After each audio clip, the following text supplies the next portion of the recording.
కేసీఆర్ మతి స్థిమితం కోల్పోయారంటున్నాడు మంత్రి కోమటిరెడ్డి వెంకటరెడ్డి. రేవంత్కు భయపడి అసెంబ్లీకి రావట్లేదు, దొడ్డువడ్ల రైతులను ఆదుకుంటామంటూ పేర్కొన్నారు మంత్రి.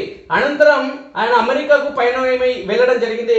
రాష్ట్రంలో కాంగ్రెస్ సంక్షేమ పాలన చూసి కేసీఆర్ మతిస్థిమితం కోల్పోయారని, సీఎం రేవంత్ రెడ్డికి భయపడి అసెంబ్లీకి రావడం లేదని పేర్కొన్నారు. ఒక ప్రతిపక్ష నేతగా కేసీఆర్, నీకు 39 మంది ఎమ్మెల్యేలను, నీ పార్టీకి సంబంధించిన ఎమ్మెల్యేలను గెలిపిస్తే నేను ప్రచారానికి మాత్రమే వెళ్తా, నాకు ప్రజా సమస్యలపైన కానీ అసెంబ్లీలో ప్రజా సమస్యలపైన చర్చించడం కానీ నాకు సంబంధం లేదని పేర్కొనడం జరుగుతుంది. 10 ఏళ్ళు ఈ తెలంగాణ రాష్ట్రానికి ముఖ్యమంత్రిగా అవకాశం కల్పిస్తే ఏనాడు మంత్రులకు కానీ, ఎమ్మెల్యేలకు కానీ, ప్రతిపక్ష పార్టీలకు కానీ, ప్రతిపక్ష పార్టీలకు సంబంధించిన ప్రజా సంఘాలకు కానీ, ప్రజలకు కానీ ఏనాడు కూడా కలువని ముఖ్యమంత్రి ఉన్నారు అని అంటే, అపాయింట్మెంట్ ఇవ్వకుండా ఉన్నాడు అంటే అది కేవలం కేసీఆర్కే సాధ్యమైంది.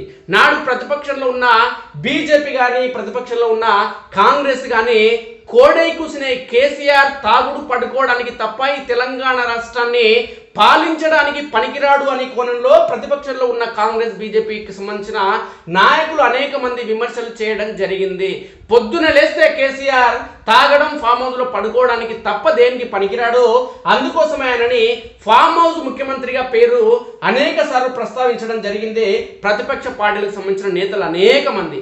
ఈ క్రమంలోనే నీళ్లు, నిధులు, నియామకాల కోసం ఏర్పడిన తెలంగాణ రాష్ట్రంలో తెలంగాణ ఉద్యమంలో కూడా క్రియాశీలక పాత్ర తన వంతుగా పోషించినటువంటి కేసీఆర్కే పట్టం కడితే తెలంగాణ రాష్ట్రం ఏర్పడిన తర్వాత ఆయననే ముఖ్యమంత్రి అయితే ఈ తెలంగాణ రాష్ట్రంలో ఉన్నటువంటి సమస్యలన్నీ కూడా, దశాబ్దాలుగా నెలకొన్న సమస్యలన్నీ కూడా పరిష్కారం అవుతాయి అనుకుంటే ఫామ్ హౌస్లో పోయి పండుకున్నాడు కేసీఆర్ 10 ఏళ్ల పాటు. కాబట్టి ముఖ్యమంత్రి పదవి ఉన్నప్పుడు ఫామ్ హౌస్కి పోయిండు, ప్రజా సమస్యలపైన మాట్లాడలేదు.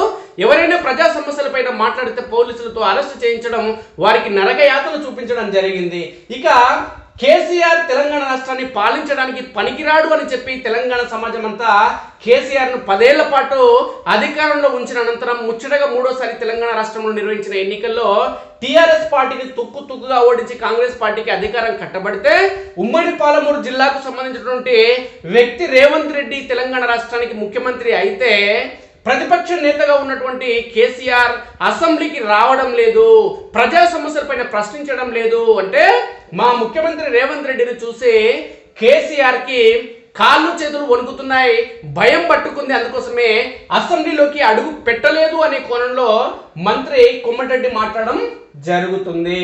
రాష్ట్రంలో కాంగ్రెస్ సంక్షేమ పాలన చూసి కేసీఆర్ మతిస్థిమితం కోల్పోయారని, సీఎం రేవంత్ రెడ్డికి భయపడి ఆయన అసెంబ్లీకి రావడం లేదని రోడ్లు, భవనాల శాఖ మంత్రి కోమటిరెడ్డి వెంకటరెడ్డి అన్నారు. బీఆర్ఎస్ ఎల్పీ బాధ్యతలను కేటీఆర్ కు అప్పగిస్తే గనుక కొత్త దుకాణం పెట్టాలనే ఆలోచనలో హరీష్ రావు ఉన్నారని, జూన్ 5 తర్వాత బీఆర్ఎస్ భూస్థాపితం అవుతుందని పేర్కొన్నారు. ఎటువంటి అనుమతులు లేకుండానే జిల్లాలో బీఆర్ఎస్ పార్టీ కార్యాలయాలను నిర్మించారని ఆరోపించారు. లోక్సభ ఎన్నికల్లో రాష్ట్రం నుంచి కాంగ్రెస్ కు 12కు తగ్గకుండా సీట్లు వస్తాయని, కేంద్రంలోని ఇండియా కూటమి అధికారంలోకి వస్తుందని ధీమా వ్యక్తం చేశారు. కానీ వెంకటరెడ్డి అన్న ఈ 2 నెరవేరవనా? కాంగ్రెస్ పార్టీకి 2 సీట్లు 12 సీట్లు రావు. ఇక కేంద్రంలో ఇండియా కూటమి ఈసారి అధికారంలోకి రాదు, భవిష్యత్తులో వస్తుందేమో. ఇక 3 చోట్ల డిపాజిట్లు వస్తే అదే ఎక్కువ అన్నారు. రాష్ట్ర వ్యాప్తంగా దొడ్డువడ్లు పండించిన రైతులను ఆదుకుంటామని స్పష్టం చేశారు. గురువారం కోమటిరెడ్డి తన జన్మదినోత్సవం సందర్భంగా హైదరాబాద్లోని మినిస్టర్ క్వార్టర్స్ లో మీడియాతో ఇష్టగోష్ఠిగా మాట్లాడారు. బీజేపీలో సీనియర్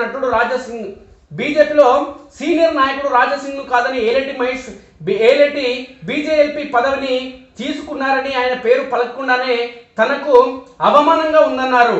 సీఎం రేవంత్ రెడ్డి, మంత్రి ఉత్తమ్ కుమార్ రెడ్డిపై బీజేపీ నేతలు అసత్య ఆరోపణలు చేస్తున్నారని విమర్శించారు. బీఆర్ఎస్ అధికారం కోల్పోవడంతో, కవిత జైలుకు వెళ్లడంతో కేసీఆర్ నిస్పృహలో ఉన్నారని పేర్కొన్నారు. కేసీఆర్ కుటుంబం ఇక నుంచి బెయిల్ కోసం ప్రయత్నం చేసుకుంటే బెటర్ అని ఎద్దేవా చేశారు. సీఎం రేవంత్ రెడ్డిపై కేటీఆర్ మాటలు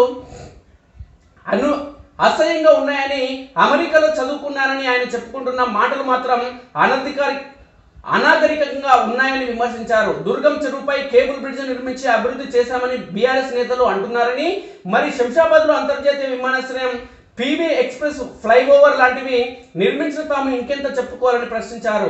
రాష్ట్రంలోని ఐఏఎస్లను పక్కన పెట్టిన కేటీఆర్ కేవలం 4-5 ప్రోత్సహించారని విమర్శించారు. బీఆర్ఎస్ హయాంలో మద్యం అమ్మకాలు మాత్రం పెరిగాయి తప్ప అభివృద్ధి జరగలేదని, వైన్ షాపుల పేరు మీద అమాయకుల నుంచి 2,800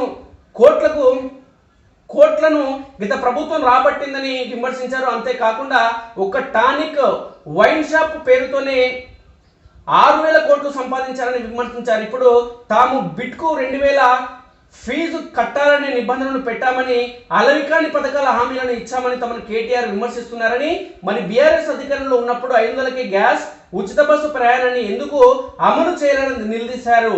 తమ పార్టీ ఎమ్మెల్సీ అభ్యర్థి తీన్మార్ మల్లన్నపై కేసులు ఉన్నాయని కేటీఆర్ అంటున్నారని, మరి కవిత లిక్కర్ కేసు గురించి ఎందుకు మాట్లాడడం లేదని ప్రశ్నించారు. వైఎస్ఆర్ తరహాలో సీఎం రేవంత్ రెడ్డి కూడా ప్రజలకు అందుబాటులో ఉంటున్నారని, తామంతా కలిసిమెలిసి పనిచేస్తున్నామని, జూన్ 6, 7, 8 తేదీల్లో ఐటీ మంత్రి శ్రీధర్ బాబుతో కలిసి విదేశీ పర్యటనకు వెళ్లి అక్కడ వివిధ కంపెనీలతో భేటీ కానున్నట్టు తెలిపారు.